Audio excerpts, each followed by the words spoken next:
എനിക്ക് എന്ത് വിഷമങ്ങളും വന്നാലും ഓടിച്ചെന്ന് ഏത് പാതിരാത്രിയിലും പറയാൻ പറ്റുന്ന മനുഷ്യനാണ് ഇങ്ങാര് കേട്ടോ.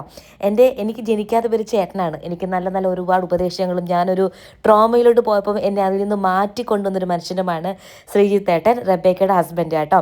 ആൻഡ് ഈ 3 ഫ്രണ്ട്സും ഇവർ ട്രിവാൻഡ്രത്ത് നിന്ന് കുറച്ചും കൂടി ഉള്ളിലോട്ടാണ്. നമ്മൾ ടോം ആൻഡ് ജെസ്സിയിൽ അഭിനയിക്കുന്ന 3 പേരുമാണ്.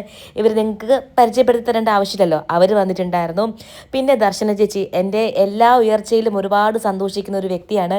ഞങ്ങൾ തമ്മിലൊരു 6-7 വർഷത്തുമായിട്ടുള്ള പരിചയമുണ്ട്. ഡെയിലി ടെക്സ്റ്റ് മെസ്സേജസോ അല്ലെങ്കിൽ വിളിക്കലോ പറയലോ ഒന്നുമില്ല കേട്ടോ. എന്നെ ഒരുപാട് ചേച്ചിക്ക് ഇഷ്ടമാണ്.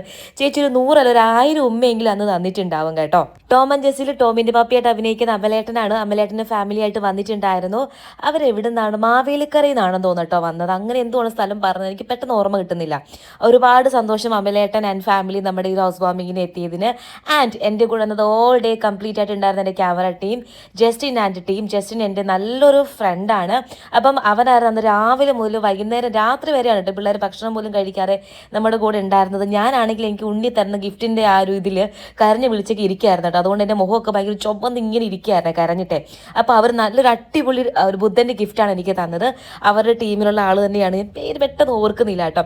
ഇവർ 3 പേരായിരുന്നു വന്നത്. അപ്പം ഇവർ 3 പേരും നമ്മുടെ കൂടെ ഓൾ ഡേ അടിപൊളിയായിട്ട് കൂടെ ഉണ്ടായിരുന്നു. ലാസ്റ്റ് വന്നതാണ് നമ്മുടെ മിഥിൻ ചേട്ടൻ. മിഥിൻ ചേട്ടൻ ഒരു 10-15 കിലുള്ള ഒരു ബുദ്ധനെയാണ് എനിക്ക് ഗിഫ്റ്റ് ആയിട്ട് തന്നത് കേട്ടോ. ഇവരും ട്രിവാൻഡ്രത്ത് നിന്നാണ് നമ്മളെ കാണാനായിട്ട് ഓടിയെത്തിയത്. പാലുകാച്ചിനെ പ്രമാണിച്ചുള്ള ഷോർട്സ് എല്ലാം കഴിഞ്ഞിരിക്കുകയാണ്. ഇനി നമുക്ക് ഗിഫ്റ്റ് അൺബോക്സ് ചെയ്യാൻ പോവാണ്. അതിൻ്റെ ഓരോ വീഡിയോസ് ആയിട്ട് കാണാം കേട്ടോ. ടാറ്റാ.